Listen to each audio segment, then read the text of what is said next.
नमस्कार। South Asia global देख रहे हैं आप। मैं हूं Devendra Kushwaha. South Asia global के इस खास प्रोग्राम में जीडीपी के बारे में हम बता रहे हैं आपको। जीडीपी किस तरह से काउंट होती है, जीडीपी क्या है, जीडीपी में ग्रोथ कैसे दर्ज होती है, जीडीपी में गिरावट कैसे आती है, इन तमाम बिंदुओं पर पिछले एपिसोड में चर्चाएं हो चुकी हैं। उसी चर्चा को आगे आज भी हम बढ़ाएंगे इस एपिसोड में और बताने का प्रयास करेंगे कि आखिर उद्योग जगत का जीडीपी में योगदान क्या होता है और उद्योग जगत जो है वो जीडीपी के लिए कितना इंपॉर्टेंट है। साथ ही इस पे आज हम चर्चा करेंगे कि आखिर कृषि में अगर जो उद्योग का समावेश हो जाए कि जैसे अगर एक कोई किसान है, अन्न उत्पादित करता है और मार्केट में बेचता है, तो वहाँ पूंजीपति वर्ग के लोग आ जाते हैं और बाई प्रोडक्ट तैयार करते हैं, उसे मार्केट में तिगुना चौगुना दाम में बेचते हैं। क्या ऐसा नहीं हो सकता कि यह किसान जो इतनी मेहनत करके फसल उगाता है खुद ही बाई प्रोडक्ट तैयार करे? इन सभी बिंदुओं पर चर्चा होगी आज और इस चर्चा में भाग लेने के लिए हमारे पास मेहमान के रूप में मौजूद हैं डॉक्टर सुरेंद्र जी, प्रोफेसर सुरेश चंद नायक जी, माफ कीजिएगा नाम थोड़ा सा हम भूल गए थे जी। प्रोफेसर हैं आप अमेठी यूनिवर्सिटी छत्तीसगढ़ से। स्वागत है आपका हमारे इस कार्यक्रम में। आज हम बातचीत करेंगे कि आखिर उद्योग जगत जो है उसका जीडीपी में योगदान क्या है। तो सबसे पहला प्रश्न हमारा यही है कि आखिर भारत की जीडीपी में उद्योग जगत क्या मायने रखता है? जी देखिए देवेंद्र जी, हम अगर जीडीपी की बात करते हैं और वो भी बिना सोचे समझे और बिना हम अपने देश को जाने हुए, तो मुझे नहीं लग रहा है कि हम इंडस्ट्री सेक्टर को अच्छे तरह से जान पाएंगे। अगर हम तीन सेक्टर जो देखते हैं जीडीपी में, एक तो आपका प्राइमरी सेक्टर है जो कि पूरा एग्रीकल्चर सेक्टर के ऊपर डिपेंड करता है। दूसरा जो है आपका जो है वो सेकेंडरी सेक्टर है जहां पर हम इंडस्ट्री के बारे में बात करने जा रहे हैं, और दूसरा जो है वो टर्शियरी के ऊपर हम बात करेंगे। लेकिन आज का जो आपका जो प्रोग्राम जो है जिसके हम जो है इंडस्ट्री के बारे में बात करेंगे, मैं आपको एक छोटा सा उदाहरण देता हूँ। क्योंकि मैं अपने ससुर जी के साथ भी मैं बात कर रहा था, हम लोग सोच रहे थे कि पहले जो गांव का माहौल था, भारत पहले क्या है, भारत जो है गांव में बसता है। India is a land of villages कहा जाता है, India is a land of villages, यानी कि भारत मतलब है कि भारत जो है गांव में ही बसता है, जहां पर 60% में से यानी कि 60% से ज्यादा लोग जो कृषि के ऊपर ज्यादा डिपेंडेंट करते हैं, निर्भर करते हैं अपने यानी कि भरण पोषण के लिए, अपने यानी कि लोगों को चलाने के लिए। तो उस देश में भारत यानी कि कृषि जो है, एग्रीकल्चर तो है टॉप मोस्ट में रहेगा ही रहेगा। लेकिन दुख की बात यह है, अभी अगर आप देखेंगे ज्यादा से ज्यादा अगर कंट्रीब्यूशन अगर जीडीपी में कोई करता है तो वो है आपका टर्शियरी सेक्टर कर रहा है ना। प्राइमरी सेक्टर जो एग्रीकल्चर पहले होता था, है ना, पहले आप अगर 1947 में 1947 में हमारी जो आबादी क्या थी, आबादी जो है हमारा यानी कि 40 करोड़ के आसपास था। अभी तो 1.4 है, अभी 1.4 है। यानी कि जो यानी कि आप चाहे अमेरिका कहें या कोई भी देश कहें जहां पर यानी कि 60 या 70 करोड़ की आबादी रहता है, और भारत जैसे देश जो है 1.4 करोड़ से ज्यादा आबादी है, इस देश में एग्रीकल्चर के ऊपर आज भी अगर आप देखेंगे ज्यादा से ज्यादातर लोग जो है डिपेंडेंट करते हैं। लेकिन ये जीडीपी को ये इतना ज्यादा यानी कि सप्लीमेंट क्यों नहीं करता है ग्रोथ में? क्योंकि ज्यादातर लोग जो है एग्रीकल्चर से वो डेविएट होके इंडस्ट्रियल सेक्टर में आ गए और ज्यादा से ज्यादा लोग जो है टर्शियरी सेक्टर में आ गए, है ना। अभी आप देखेंगे, अभी जैसे कि अभी गांव में पहले क्या होता था कि आपका जो गांव का हाट कहा जाता था, जो ग्रामीण विलेज फेयर हुआ करते थे, गांव में हाट बसता था जहां पर कि यानी कि जो आपके इंडिजिनियस प्रोडक्ट्स जो है वो अवेलेबल हुआ करता था। आप वहां पे यानी कि वहां से जो है आपके आसपास के गांव में जो चीजें अवेलेबल हुआ करता था वही चीज वहां पे मिलता था और वहां आपसे उठाते थे और वो आप भर लेके आते थे। लेकिन आप अगर आज के डेट में आप चाहे उड़ीसा के किसी गांव में जाएं, आप चाहे यूपी के किसी गांव में जाएं, या चाहे आप बिहार के किसी गांव में जाइए, आपको हाट के अंदर भी आपको एक फॉरेन यानी कि जो प्रोडक्ट जो है वो आपको अवेलेबल होगा। तो इंडिजिनियस प्रोडक्ट जो है वो नहीं रहा है। तो इंडस्ट्रियल सेक्टर का अगर योगदान कहा जाए, जो कि यानी कि अभी अगर देखा जाए तो 30% से ज्यादा ही है जीडीपी में, और एग्रीकल्चर जो प्राइमरी सेक्टर जो है 16 to 19% का योगदान देता है। जी जी, एक बात और प्रोफेसर साहब आपसे पूछना मैं चाहूंगा कि जो गांव का किसान है, यह किसान जब अपना अनाज उत्पादित करता है और कम पैसे में बेच देता है, बहुत ही कम लाभांश होता है उसका, बहुत ही कम पैसे में, अगर जो पूरा कैलकुलेट किया जाए तो उसकी मजदूरी भी आजकल नहीं निकल पाती, अगर मजदूरी के ही लिहाज से देखा जाए। तो क्या सरकारों को ऐसा नहीं करना चाहिए कि कुछ ऐसे उद्योग लगाए जिससे कि किसान ही इसे बाई प्रोडक्ट तैयार करे और उसका तिगुना चौगुना लाभ उन्हें मिले, जिससे उनका जीवन स्तर में सुधार हो? क्या ऐसा कुछ नहीं हो सकता? बिल्कुल बिल्कुल हो सकता है। देखिए, इंडस्ट्रियल सेक्टर में आप अगर देखेंगे जो जीडीपी जो हम बात कर रहे हैं, भारत में अगर विदेशी कंपनी अगर पूंजी लगाता है ना, तो हमें क्या लगता है कि विदेशी कंपनी अगर पूंजी लगाता है तो वो जीडीपी में कंट्रीब्यूट नहीं करता, ऐसा नहीं है। अगर कोई विदेशी कंपनी हो, चाहे अमेरिकन कंपनी हो, जापान की कंपनी हो, कोरिया की कंपनी हो, चाइनीज कंपनी, कोई भी कंपनी अगर भारत में अगर पूंजी निवेश कर रहा है तो भारत के टेरिटरी में वो इंफ्रास्ट्रक्चरल डेवलपमेंट के लिए काम करता है, वो एसेट यानी कि एसेट क्रिएट करने में वो यानी कि हेल्पफुल रहता है, ये सब कुछ हो पाता है। लेकिन वही कंपनी अगर वो शेयर मार्केट में वो अगर पैसा लगा के अगर कमाना चाहेगा तो वो आपका जीडीपी में काउंट नहीं किया जाता है। ठीक है, अब आइए आपके एग्रीकल्चर में जो फार्मर्स जो है ना, पहले आपको याद होगा देवेंद्र जी कि पहले यानी कि जो पेस्टिसाइड्स है ना, जो यानी कि पहले जो फसल जब फार्मर जो हमारे जो कृषक जो है वो जब फसल उगाते थे, काफी सारे फसल जो है खराब हो जाते थे। ठीक है ना, तो जब साइंस एंड टेक्नोलॉजी का जब डेवलपमेंट हुआ तो उस समय हमने देखा कि लोगों ने, जब साइंटिस्ट ने ये कहा कि नहीं भैया आप जो है आप अगर अपने खेत में ये पेस्टिसाइड अगर यूज करेंगे तो ये जो अब जो यानी कि जो आपके फसल जो उतने ज्यादा नष्ट नहीं होंगे और आपका बेहतर आपको जो है ये होगा। लेकिन उस समय क्या क्या जो जो फार्मर्स जो थे उन्होंने डिनाई किया, क्योंकि कोई भी नया चीज पहले बार में मानने के लिए कभी भी कोई भी तैयार नहीं रहता। वो चाहे आप कोविड का भी मामला देख लीजिए, अभी तक लोग ऐसे गांव हैं, ऐसे शहर हैं जहां पर कि कोविड के टीका लेने के लिए भी लोग जो है वो यानी कि इच्छुक नहीं है। उसका कारण क्या है? मैं चाहूंगा कि आप थोड़ा सा कम शब्दों में, जी मैं चाहूंगा कि आप कम शब्दों में ये अपनी उत्तर खत्म करें, क्योंकि ब्रेक का वक्त हो चुका है, तो हम जल्दी जी जी जी बिल्कुल।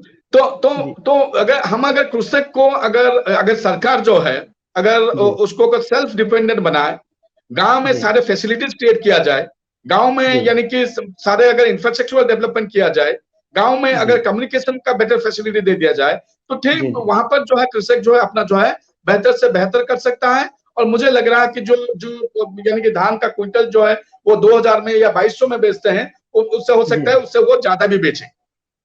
जी ठीक है, तो मुझे लग रहा है कि सरकार जो है अपना प्रयत्न कर रहा है और कृषक भी जो है यानी कि किसान जो है, किसान को भी यानी कि जो लेटेस्ट टेक्नोलॉजी को भी एडॉप्ट करना बहुत ही जरूरी है। जी जी जी, नायक साहब वक्त हो चला है एक छोटे से ब्रेक का। ब्रेक के बाद सवाल और जवाब का सिलसिला जारी रहेगा, तो लेते हैं एक छोटा सा।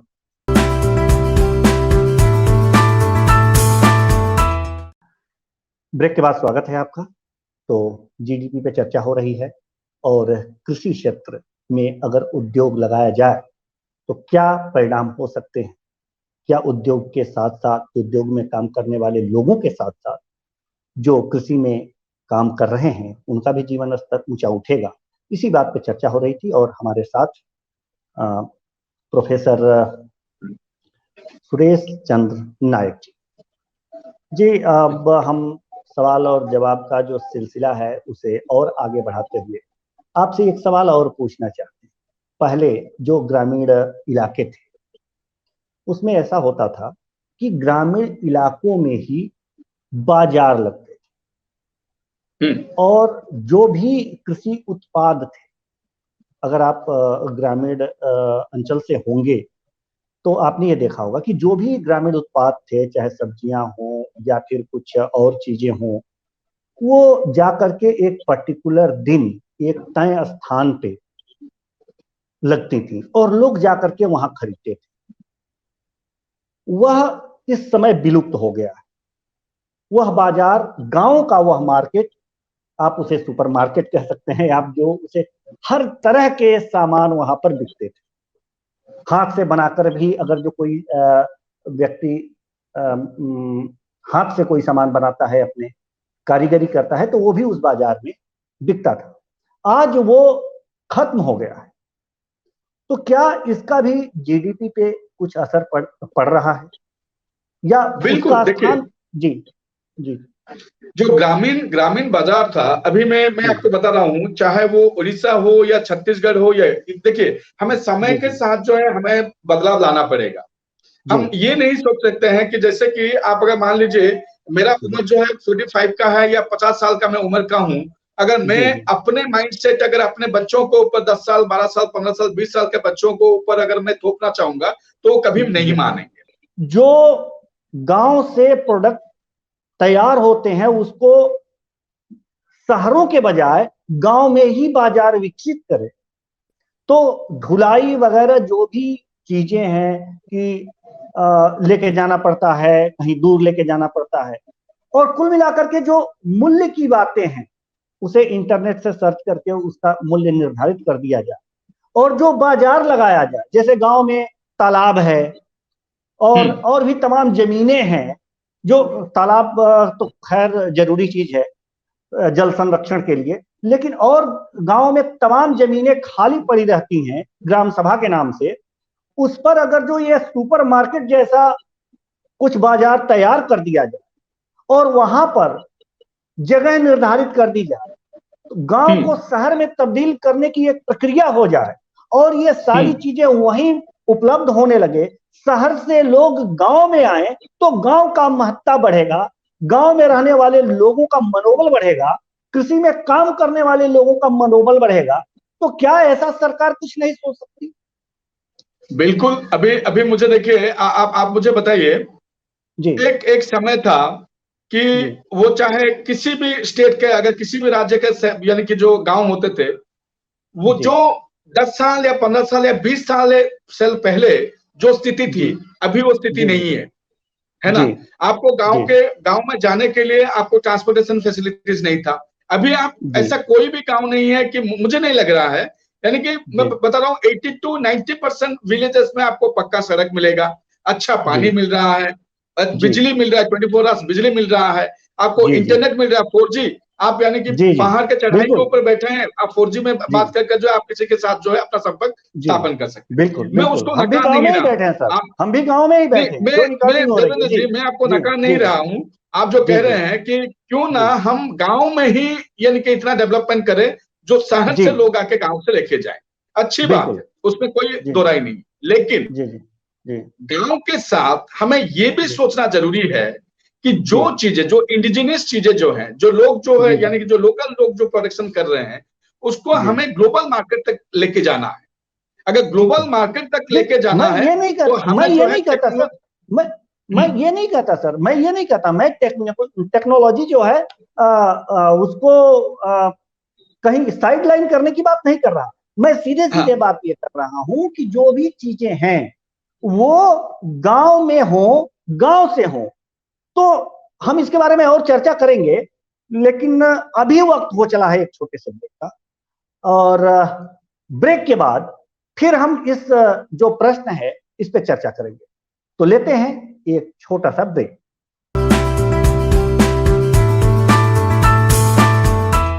ब्रेक के बाद एक बार फिर स्वागत है आपका। हम बात कर रहे हैं जीडीपी की, और जीडीपी में कृषि का अंशदान किस तरह से बढ़े, और कृषि को आगे बढ़ाने के लिए उद्योग जो है वो क्या भूमिका निभा सकता है। क्यों ना हम, जब 60% जनसंख्या गांव में निवास करती है, तो क्यों हम शहरों की तरफ भागते हैं? क्यों ना हम गांव को ऐसा बनाएं कि लोग गांव की तरफ भागें और गांव में ही वो सारी चीजें उपलब्ध हो। अगर अनाज उत्पन्न हो सकता है जो सबकी जरूरत है, जिसके लिए आदमी सुबह उठता है, अगर भूख लगती है तो कोई और अन्य प्रोडक्ट नहीं, खाद्य पदार्थ ही खाना चाहेगा और वही खाता है, और उसका उत्पादन गांव में होता है। इतनी नीडी जो जरूरत है उसको गांव, यानी कि गांव ही है जो शहर से लेकर के गांव तक के जितने भी जीव हैं उनका पालन पोषण करता है। तो आखिर गांव से लोग भाग करके शहर में क्यों जाते? क्यों ना गांव को ऐसा बना दिया जाए?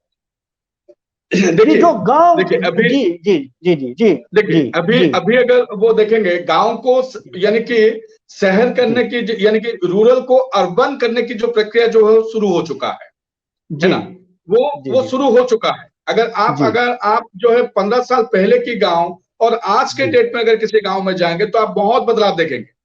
वो 15 साल पहले की जो गांव जिस तरह की स्थिति में था वो अभी नहीं है, ठीक है। तो आप एक चीज देखिए कि गांव को अगर पूरा शहर बना दिया जाए तो गांव का जो, यानी कि जो अस्तित्व जो है वो खत्म हो जाएगा।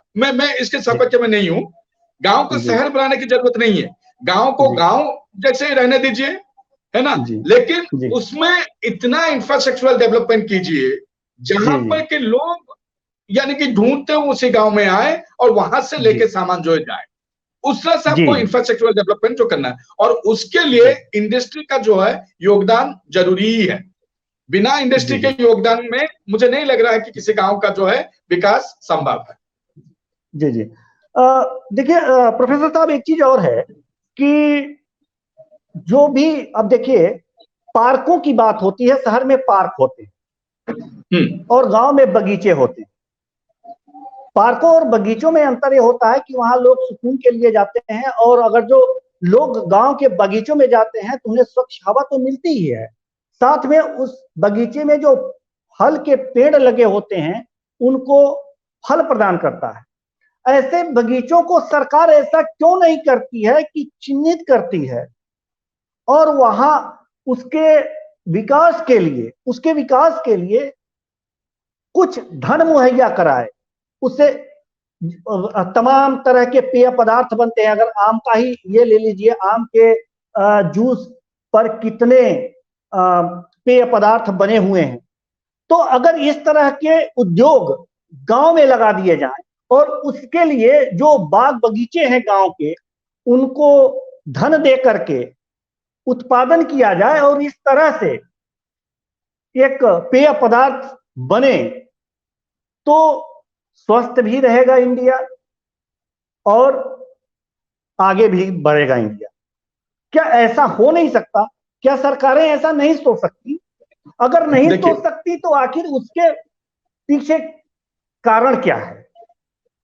क्योंकि हमें तो यह बहुत अच्छा लगता है जी, इस तरह की बातें। जी, एक यानी कि जो डेवलपमेंट जो है, डेवलपमेंट की हम बात जब करते हैं, विकास की बात जब करते हैं, विकास क्या है? विकास का मतलब ये नहीं भगवान का देन नहीं है। ये development is not at all God gifted, rather it is a collective effort of all the sections of the people. जो हम कहते हैं ना कि विकास जो है कोई मोदी सरकार या कोई कांग्रेस सरकार, कोई बीजेपी सरकार या कोई सरकार नहीं करता है। विकास जो है वो हम लोग, विकास के लिए हम लोग सबके जो है सब, यानी कि भागीदारी जरूरी है। बिना भागीदारी का कभी भी विकास संभव नहीं है। कोई अकेला इंसान कभी भी विकास नहीं ला सकता। ये एक चीज है। दूसरी चीज देखिए कि अगर हम, यानी कि गांव में जैसे कि मैं बिगिनिंग में भी मैं कह रहा था, गांव क्या पहले वाला स्थिति अभी नहीं है रविंद्र जी। गांव में अभी अगर आप गांव देखेंगे तो बहुत बदलाव है। मैं आपको छोटी सी एग्जांपल दे रहा हूं। मैं जिस यूनिवर्सिटी में काम कर रहा हूं वहां पे गांव है, यानी कि शहर से 40 किलोमीटर की दूरी में यूनिवर्सिटी बसा हुआ है, और वहां से मेरे यूनिवर्सिटी से 7 किलोमीटर की दूरी में एक गांव है। वहां से एक जो है मिल्क जो है, यानी कि जैसे अमूल मिल्क है, उसी तरह का एक मिल्क जो है वचन मिल्क है ना, वचन मिल्क जो है वहां पे प्रोडक्शन होता है। और आपको यानी कि जानकर हैरानी होगी, छत्तीसगढ़ में, पूरे छत्तीसगढ़ में, यानी कि अमूल मिल्क, क्योंकि मैं दिल्ली में भी रहा हूं, बाकी शहरों में भी मैंने रहा हूं, तो हम लोग की आदत क्या है, अमूल पीने की आदत है। दूध मतलब अमूल, पनीर मतलब अमूल, सब कुछ जो है अमूल अमूल पीने का आदत है। लेकिन मैं जब 2017 में मैं रायपुर जब आया, छत्तीसगढ़ में आया, मैंने देखा कि यहाँ पे जो वचन मिल्क के नाम पे जो है वो ज्यादा चल रहा है। तो मैंने जब उसके बारे में जानने की कोशिश की, है ना, कि यार यहाँ पे अमूल का मिलता है क्यों नहीं, अगर मिलता भी है तो क्यों बहुत कम सप्लाई है, क्यों वचन मिल्क मिल रहा है। तो मुझे पता चला कि वो जो वचन मिल्क जो है हमारे यानी कि यूनिवर्सिटी के पीछे के गांव से ही बन के पूरे स्टेट में वो सर्कुलेट हो रहा है, पूरे स्टेट में डिस्ट्रीब्यूट हो रहा है। तो आप सोचिए, मैं ये नहीं, यानी कि ये जो कंपटीशन जो है एक हेल्दी कंपटीशन है। अमूल हमारी कंपनी है, भारत की कंपनी है, गुजरात की कंपनी है ना, और वचन भी जो है यही की कंपनी है। आप दिल्ली का ले लीजिए ना, आपका जो गोपाल जी जो मिल्क जो बेच रहे हैं, गोपाल जी मिल्क भी बहुत पॉपुलर है। अगर अमूल को यानी कि छोड़ के अमूल या मदर डेयरी छोड़ के अगर देखा जाए तो गोपाल जी भी तो चलता है ज्यादातर वहां पर। तो अभी मुझे लग रहा है कि गांव जो है विकास की ओर जा रहा है, लेकिन हाँ एक चीज हमें ध्यान रखना चाहिए, क्योंकि जो पॉलिसी मेकर्स जो है, जो पॉलिसी बनाते हैं, क्योंकि हम और आप जो है स्टूडियो में बैठ के बहस करके इसका नतीजा नहीं निकाल सकते। इसके लिए हमें ग्रास रूट में जाके लोगों से बात करना पड़ेगा, लोगों की जो मूलत जो प्रॉब्लम है उनको जानना पड़ेगा, तब जाके जो है हम विकास के बारे में सोच सकते हैं। और मुझे लग रहा है अगर आज के डेट में, मैं किसी पार्टी के सपक्ष में या विपक्ष में नहीं बोल रहा हूं, मुझे लग रहा है आज के डेट में सारे, आप अगर देश में देखेंगे, सारे सरकार, वो चाहे बिहार की सरकार क्यों ना हो, वो चाहे दिल्ली की सरकार क्यों ना हो, वो चाहे उड़ीसा की, उत्तर प्रदेश, कोई भी सरकार जो है अपने अपने लेवल पे अपना पूरा कोशिश ये कर रहे हैं कि गांव को ज्यादा से ज्यादातर कैसे हम विकसित कर पाए, और उसके लिए उनकी पूरी तैयारी चल ही रहा है। और मुझे लग रहा है कि आप देखिए, और एक छोटी सी चीज मैं उसमें ऐड करना चाहता हूं। अभी हमने कोविड-19 से हमने क्या सीख लिया है बताइए। जब पहले फर्स्ट वेव आया, है ना, फर्स्ट वेव जब आया तो हमें पहला सीख क्या मिला, हमें ये मिला कि जो लोग गांव में रहते थे वो ज्यादा सेफ होते हैं, और जो लोग शहर में आए वो ज्यादा इफेक्टेड हुए, है ना। तो गांव का परिवेश हमेशा अच्छा रहा है, तो जैसा परिवेश रहा है उसको वैसे पॉल्यूशन फ्री से रहने दीजिए, लेकिन उसके साथ इस तरह से कुछ चीजें वहां पे डेवलप कीजिए जहां पर के शहर के लोग जाएंगे और वहां की सुविधाएं लेके आ पाएंगे। लेकिन और एक चीज मैं उसमें जोड़ना चाहता हूं, मुझे मुझे क्योंकि मैं एक मीडिया के शिक्षक होने के नाते, एक थ्योरी होता है, डिफ्यूजन ऑफ इनोवेशन थ्योरी होता है ना। इनोवेशन को जो है आपको डिफ्यूज करना पड़ेगा, है ना।